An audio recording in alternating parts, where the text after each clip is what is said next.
বাবার বাড়ি যাওয়ার নাম শুনলে আমরা মেয়েরা কিন্তু সত্যি ভীষণ খুশি হয়ে যাই। মানে বাবার বাড়ি যাওয়ার কথা শুনলে সেদিন কিন্তু একটু আগে আগেই যেন ঘুমটা ভেঙে যায়, আর মনে হয় কখন সমস্ত কাজকর্ম সেরে কখন বেরিয়ে পড়ব। নমস্কার বন্ধুরা, রীতার রোজ নামচার আর একটা নতুন পর্বে সবাইকে অনেক অনেক স্বাগত। তো আজকে যাচ্ছি কিন্তু মায়ের কাছে, আর আজকে কিন্তু অনেক সকালেই ঘুম ভেঙে গেছে। মানে ওই রাত্রে আনন্দে আনন্দে কিন্তু সকাল সকাল ঘুম ভেঙে গেছে। তো দেখো আজকে কিন্তু আমি ঘরটা ঝাড় দিয়ে নিয়েছি, মুছে এখনও মোছাটা হয়নি, কিন্তু উঠানটা ঝাড় দিয়ে এই ছাদে চলে এলাম, জামা কাপড়গুলো মেলে দিলাম। আর এখন মনে হচ্ছে রাত্রে যেহেতু বৃষ্টি হয়ে গেছে, তো কয়েকটা পাতা পড়েছে ছাদে, ছাদটা কিন্তু একটু পরিষ্কার করে নিচ্ছি। কারণ ছাদটা না দেখবে পরিষ্কার করে না নিলে না একদমই ভালো লাগে না। কারণ এই যে দিনের বেশিরভাগ সময় এই যে গাছপালা এদের সঙ্গে আমার কাটে, তো ছাদটা যদি অপরিচ্ছন্ন থাকে না, যতই তুমি গাছপালা লাগাও আর তুমি যতই ফুলের আর কি বাগান বানাও না কেন, ছাদটা পরিষ্কার না থাকলে এই পাতা, এই যে মরা ডাল এগুলো থাকলে না সত্যিই ছাদটা ভীষণ মানে অগোছালো লাগে আর কেমন একটা অপরিচ্ছন্ন লাগে। তো ওই জন্য সময় পেলেই কিন্তু চেষ্টা করি ছাদটাকে একটু পরিষ্কার রাখতে। তো আজকে যেহেতু সকালবেলায় বেরিয়ে পড়বো, তো ভাবছি ঠিক আছে সারাদিনের কাজকর্মগুলো তাড়াতাড়ি কমপ্লিট করে নিই। তো দেখো এই যে কয়েকটা পাতা টাতা পড়েছে, সেগুলো কিন্তু সুন্দর করে ঝাড় দিয়ে নিচ্ছি। আর এরপরে কিন্তু ঘরটা মুছবো নিচে গিয়ে, তারপর স্নানটা করে তো তারপরে ভাতটা চড়িয়ে নেব। আজকে কিন্তু করব ওই যে আলু সেদ্ধ আর ডাল করব, কিন্তু এই করেই কিন্তু সকালবেলা কোনো মতো একটু খেয়ে তারপরে কিন্তু বেরিয়ে পড়বো। আর আজকে এক্সট্রা কোনো রান্নাবান্নাই কিন্তু আজকে করব না, কারণ হচ্ছে ওই যে মায়ের কাছে যাচ্ছি, ওখানে একটু খাওয়া দাওয়া আছে। আর আমি কালকে আমরা আগের দিনই মাকে বলে দিয়েছিলাম যে আজকে খাবো হচ্ছে লাউ পাতায় কই ভাত, মানে কই মাছ ভাপা খাবো। অনেকদিন ধরেই বলছিলাম, আর মা না এটা খুব ভালো বানায়, তো ওই জন্য মায়ের হাতে ওই কই মাছ মানে নিজে যতই বাড়িতে বানাই না কেন, মায়ের হাতে মানে সেই রান্নার একটা অন্যরকমই কিন্তু স্বাদ থাকে, ঠিক কিনা বলো? তো এই যে দেখো সকাল সকাল কিন্তু আমার ছাদটা পুরো পরিষ্কার করে নিলাম। আর এই যে দু একটা পর্তুলিকা ফুটছে, এতেই কিন্তু আমার বাগানটা অনেক সুন্দর হয়ে উঠছে। তো দেখো এই যে বর্ষার জল পেয়ে গাছগুলো কত সুন্দর সজীব আর সতেজ হয়ে উঠেছে, আর এই দুটো চারটে যা ফুল ফুটছে এতেই কিন্তু বাগানটা অনেকটা সুন্দর লাগছে, রঙিন হয়ে উঠছে। তো আমার ওই ঝাড় দেওয়া কমপ্লিট। আর ছাদে কিন্তু বেশ কিছু লাউ হচ্ছে। অনেকেই জানি এই সময় লাউ খায় না, তবে আমরা যেহেতু খাই, কারণ আমি জানিই না এই সময় কেন লাউ খায় না লোকে। অনেকে বলে যাদের ছেলে আছে তারা কিন্তু লাউ খায় না, কিন্তু কেন খায় না সেটার কিন্তু কারণ কেউ বলতে পারবে না। তো দেখো আমার জানা নেই, তোমরা কেউ জানলে অবশ্যই কমেন্ট করে জানিও। এদিকে দেখো এই যে উচ্ছে গাছে কি দারুণ উচ্ছেও আসতে শুরু করেছে। তো এগুলো আজকে আর তুলবো না, এখনও একটু কচি আছে, দু একদিন পর কিন্তু এগুলোকে তুলে সেদ্ধ হওয়া যাবে। আর গাছে এরকম করে সবজি বানিয়ে নিতে পারলে নিজের ছাদে, এটা কিন্তু অনেকটা আনন্দ লাগে আর অনেকটা মানে কি বলো তো ভীষণ মজার হয়। তো দেখো বেশ সকাল সকাল কত সুন্দর হাওয়া দিচ্ছে। আর উচ্ছেগুলো কিন্তু তরকারির থেকে সেদ্ধটাই খেতে বেশি ভালো লাগে। তো সকাল সকাল কিন্তু আমরা সেদ্ধ ভাত খাই প্রতিদিন প্রায়, মানে বলতে গেলে মেয়েরা স্কুলে যায়, ওদের টিফিনটা রেডি করে দিই, আর আমরা তো সেদ্ধ খাই। তো ভাবছি ঠিক আছে এখন তো সামার ভ্যাকেশন নেই, তাহলে কাল পরশু সকালেই এমনি সেদ্ধ দিয়ে দেবো। তো এখন দেখো এই যে গাছটা অনেকটা সুন্দর হয়ে উঠেছে। আর এই গাছগুলো কিন্তু শুধুমাত্র গোবর সার দিয়ে বানিয়েছি, আর কোনো রকম সার কিন্তু আমি দিইনি। তো দেখো তাতেই কত সুন্দর করে উচ্ছে হচ্ছে। অনেকে বলে বাগান করতে নাকি অনেক রকম কীটনাশক, অনেক রকম ফার্টিলাইজার দিতে হয়। আমি মনে করি গোবর সার দিতে পারলে আর কোনো কিছু দেওয়ার প্রয়োজন হয় না, তাতেই কিন্তু এত সুন্দর ফলন পাওয়া যায়। তো এবার দেখো আমার ঝাড় দেওয়া মোটামুটি কমপ্লিট। এবার কিন্তু আমি নিচে যাব, ঘরটা মুছে নিয়ে তারপরে কিন্তু আমি স্নানটা করে পুজোটা দেবো। আর পুজোটা দেওয়ার পর তাড়াহুড়ো করে একটু রান্না করে নেব, তার মধ্যে মেয়েদেরকে তুলবো, ওদেরকে একটু রেডি করব, আর নিজেও রেডি হয়ে তারপর কিন্তু বেরোবো। তোমার দাদার তো পড়ানো আছে, আর ও কিন্তু এখন যাবে না, যাবে দুপুরের দিকে, রান্না হয়ে গেলে তখন ফোন করব, তখন গিয়ে ও কিন্তু খেয়ে আসবে। তো ওই জন্য সকালবেলা একটু ডাল ভাত করলেই কিন্তু আজকে আমার হয়ে যাবে, কারণ সকালের খাবারটা হালকা পাতলাই একটু খাবো। আর এখানে দেখো আমার গাছে এখানে কিন্তু সবজি পচাটাই আমি মূলত দিই, তো এখন বর্ষার জন্য সেটাও কিন্তু দিচ্ছি না। তো এদিকে ঘরে চলে এসেছি, আর ঘরে এসে কিন্তু মুছে নিয়েছি। মেয়ে কিন্তু ওই ঘরে খাটে বসে পেপারটা পড়ছে। আসলে মেয়ে কিন্তু প্রতিদিন সকালে উঠে পেপারটা পড়ে, এই অভ্যাসটা কিন্তু বাবাই ওকে ধরিয়েছে। আমিও চাই আমার মেয়ে একটু পড়াশোনা বইপত্র পড়ুক, সামার ভ্যাকেশান শুধুমাত্র সারা বছর মানে কী বলতো ওই স্কুলের বই পড়াটাই কিন্তু আজকাল যথেষ্ট নয়, কারণ স্কুলে বইটা পড়লে প্রথাগত শিক্ষা হয়, কিন্তু তার যে সত্যিকারের বিদ্যা কিন্তু অন্য অন্য আউটসোর্সেরও প্রয়োজন হয়। যেমন পেপার পড়া, পত্রিকা পড়া, এগুলো পড়লেও কিন্তু অনেকটা জ্ঞান হয়। তো দেখো চলে এসেছি কিন্তু আমার মায়ের কাছে, আর এসে কিন্তু দেখছি মা কিন্তু মশলাটা বেটে রেখে দিয়েছে। মা বলছে মিক্সারে করবো না, মিক্সারে করলে কিন্তু সেই টেস্টটা আসে না। তো মশলা কিন্তু মা শিলে বেটেছে। আর এখন কিন্তু এই যে গাছ থেকে লাউয়ের পাতা পাড়া হচ্ছে। আর এটা কিন্তু গাছটা কিন্তু আমাদের ছাদে, মানে একতলা ছাদে, আর একতলা আমাদের ঘরটা যেহেতু সিঁড়ি নেই, তো জন্য কিন্তু এরকম একটা বাঁশই দিয়ে কিন্তু মা এই যে ওপরে উঠেছে দেখো। আর গাছে কিন্তু বেশ লাউ হচ্ছে, মায়ের গাছেও লাউ হচ্ছে বেশ। এই অসময়ে বলবো না, মানে বর্ষার সময়টা না লাউটা খেতে অতটা ভালো লাগে না, কিন্তু লাউ খাওয়া তো খুবই উপকারী। তো আমরা কিন্তু লাউ মানে বৈশাখ মাসে, জ্যৈষ্ঠ মাসে খাই। অনেকেই খায় না, বলে ছেলে থাকলে তো মা, আমার যেহেতু ভাই নেই তো মা খায়। তো দেখো কতটা শাক পড়েছে, এতগুলো শাক। মাকে বললাম ছুঁড়ে মারো, এখানেই পড়ুক। তো যেগুলো এখন তুলে নিয়ে সুন্দর করে কেটে ধুয়ে বেছে নেব।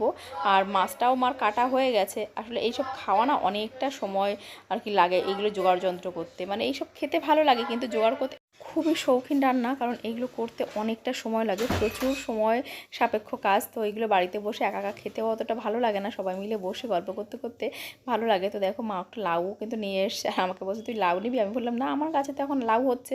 তো তোমরা কারা কারা এই সময় লাউ খাও না অবশ্যই কিন্তু কমেন্ট করে জানিও যে কেন লাউটা খাও না, কেন ছেলে থাকলে খেতে নেই, মেয়ে থাকলে খেতে হয়। মানে মানে মানে যারা ছেলে নেই যাদের, তারা কেন খায় না, কেন মেয়েদের থেকে ছেলেরা কোথায় এগিয়ে আর কী জন্য খায় না, সেটাও কিন্তু আমাকে একটু কমেন্ট করে জানিও। যাই হোক, ব্যাপারটা সেটা থাক। এখন দেখো আমি লাউ শাকগুলোকে কিন্তু এরকম বেছে নিচ্ছি, আর এইগুলোতে কিন্তু মুড়ে মশলাটাকে তারপরে কিন্তু মা ভাতে শুদ্ধ দেবে। তো এইগুলো কিন্তু অনেক লোকের জন্য রান্না হচ্ছে, মানে আমাদের প্রায় প্রায় আমার 12-13 জন মতো মানুষ। তো তাদের জন্য বুঝতে পারছো কতগুলো, 3-4টে করে পাতা লাগালে কতগুলো পাতা লাগছে, অনেকটা পাতা। তো আমি এই জন্য বাড়ির থেকেও কয়েকটা পাতা নিয়ে এসেছিলাম, কিন্তু কী বলো তো, আমার পাতাগুলো না ছোটো ছোটো ছিল, ওই পাতাতে কিন্তু ভাপানোটা যাবে না, মানে মাছটাকে বাঁধলে মাছটা কিন্তু ভেতর থেকে মশলা বেরিয়ে যাবে। তো সেই জন্যই কিন্তু মা বড় বড় পাতা দেখে পেড়ে নিয়ে আসলো। তো বোনও একটু পরে আসবে। এদিকে দিদি বাড়িতে পোলট্রি এসছে, মানে মুরগি ওর মুরগি চাষ করে ও। তো ওখানে ওর মুরগির ভ্যাকসিন দেবে, সেই জন্য কিন্তু ও ওই কাজ ব্যস্ত। তা আমি একটুখানি কাজগুলো এগিয়ে নিচ্ছি।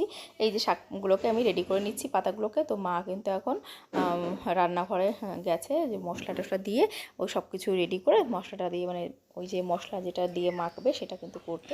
দেখো আমি কিন্তু চলে এসেছি রান্নাঘরে, আর এখন কিন্তু মার কাজে একটুখানি হেল্প করে দিচ্ছি। তো এদিকে দেখো মা কিন্তু মশলাটাকে মাখিয়ে নিয়েছে, লবণ, হলুদ, তেল, জিরে বাটা, আদা বাটা এইসব দিয়ে মা কিন্তু এই সমস্তটা, যে দেখো কতটা মশলা তোমরা বুঝতে পারছো। আর মাছও কতগুলো, দেখো প্রায় 15-20টা মতো মাছ এইটাতে কিন্তু হবে ভাপা। আর এটা করতে কতটা সময় লাগবে বুঝতেই পারছো, প্রায় মিনিট 30 লাগবে এগুলোকে বাঁধতে। তো এটা কিন্তু ভীষণ খাটুনির কাজ, আর খেতে ভালো লাগলেও ভীষণ খাটুনি হয় বলে সচরাচর না এগুলো করা হয়ে ওঠে না। তো আমি একটা একটা করে এরকম বাঁধছি। এবার মা কী করছে, বাচ্চাদের জন্য লঙ্কা ছাড়া দিচ্ছে, সেটাকে সাদা সুতো দিয়ে বাঁধছি আমি, আর আমাদের জন্য দিচ্ছে লাল সুতো দিয়ে বেঁধে, যাতে বুঝতে পারে। আর এদিকে জামাইদের জন্য একটু স্পেশালভাবে বানাচ্ছে, দুটো বড় বড় মাছ দিয়ে তার ভেতরে, সেইগুলো আবার লাল আর সাদা সুতো দিয়ে বেঁধে এইগুলো করছে মা। মানে মায়ের মাথা যে কী প্ল্যানিং সে আর কি বলবো। তো চলো এদিকে সব কিছু রেডি করে নেওয়া হোক, খানিকটা কাজ এগিয়ে নেওয়া যাক।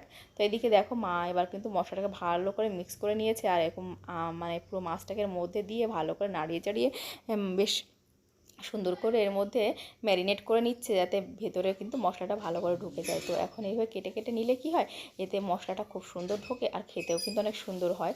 তো এই যে হচ্ছে ব্যাপার, এরকম করে কিন্তু মা করতে পারে, আমি কিন্তু এত ভালো করে করতে পারি না। মানে আমার কিন্তু কাজের মধ্যে এত নিপুণতা নেই, মায়েরাই বোধহয় এত সুন্দর করে জিনিসটা করতে পারে। তো দেখো এই যে পাতার মধ্যে এরকম করে অনেকগুলো পাতা করে দিচ্ছে, যাতে কি হয় বলো তো, ভেতর থেকে তেল মশলাটা বাইরে ভাতের মধ্যে যাতে বেরিয়ে না যায়, সেই জন্য কিন্তু এতটা সুন্দর করে কিন্তু মা করছে।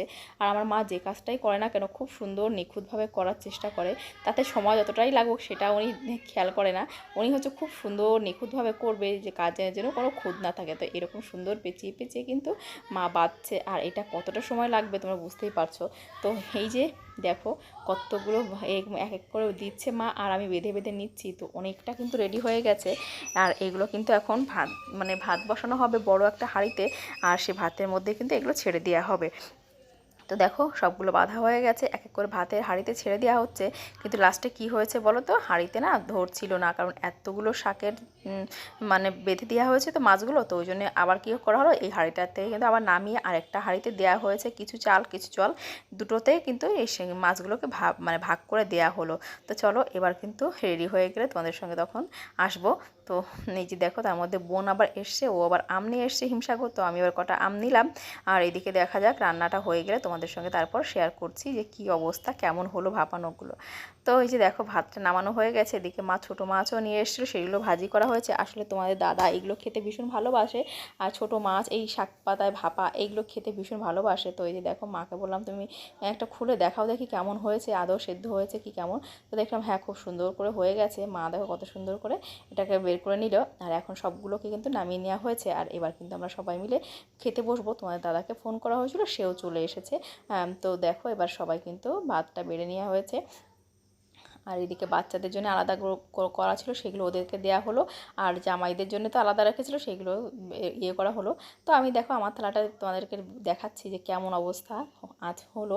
তো ভাতের কিন্তু দেখো যতই হোক দুটো একটা কিন্তু এদিক ওদিক হয়েছিল, মশলা কিন্তু একটু বেরিয়েছিল, কারণ অতগুলো তো। তো ওই যে একটু মশলা বেরিয়ে ভাতটার রঙটাও কিন্তু অন্যরকম হয়ে গেছে, দেখছো লাউ শাকের রঙ হয়ে গেছে। তো এদিকে দেখা যাক, আমি এই যে অনেক কষ্ট করে কিন্তু খুলে নিলাম। আর এবার দেখছি অনেকগুলো পাতা দেওয়া হয়েছে, তো দেখা যাক। এই যে দেখো ভেতরে, আর খেতে কি দারুণ হয়েছিল কি বলবো। আমি তো মানে যতটা ভাত খাই তার থেকে অনেকটা বেশি ভাত খেয়ে নিয়েছিলাম, মানে এত ভালো লাগছিল খেতে। তোমাদেরকে কি বলবো, 1.5খানা করে মাছ দেওয়া হয়েছিল সবাদেরগুলোতে, আর জামাইদের জন্য তো মা 2টো করে মাছ দিয়েছিল। তো এত টেস্ট হয়েছে না, মানে কি বলবো, আমি অতিরিক্ত খেয়ে নিয়েছিলাম, আর ভীষণ কষ্ট হচ্ছিল খাওয়ার পরে। ওদিকে মা কিন্তু ছোটো মাছ ভেজেছিল, সেখান থেকেও দুটো নানিরে এত কষ্ট করে উনি ভেজেছে, তো ওই অল্প কটা মাছ নিলাম। কিন্তু এই মাছের থেকে ওই কই ভাপাটা কিন্তু সত্যি দারুণ হয়েছিল। খাওয়া দাওয়ার পর অনেকটা সময় বিশ্রাম করলাম, তারপর কিন্তু প্রচণ্ড বৃষ্টি হচ্ছিল। এদিকে আবার রাত্রেবেলা হয়েছিল লুচি আর চিকেন। বৃষ্টি হয়ে গেছে, তো এখন বাড়িতে ফিরতে হবে। টোটোওয়ালা চলে এসছে, মেয়েরা তাড়াতাড়ি খেয়ে নিচ্ছে, আমিও আমারটাকে আর তোমাদের দাদাটা প্যাক করে দিতে বললাম। তো বন্ধুরা, আজকের মতো যদি ভিডিওটা ভালো লাগে অবশ্যই লাইক কমেন্ট আর সাবস্ক্রাইব করতে ভুলো না।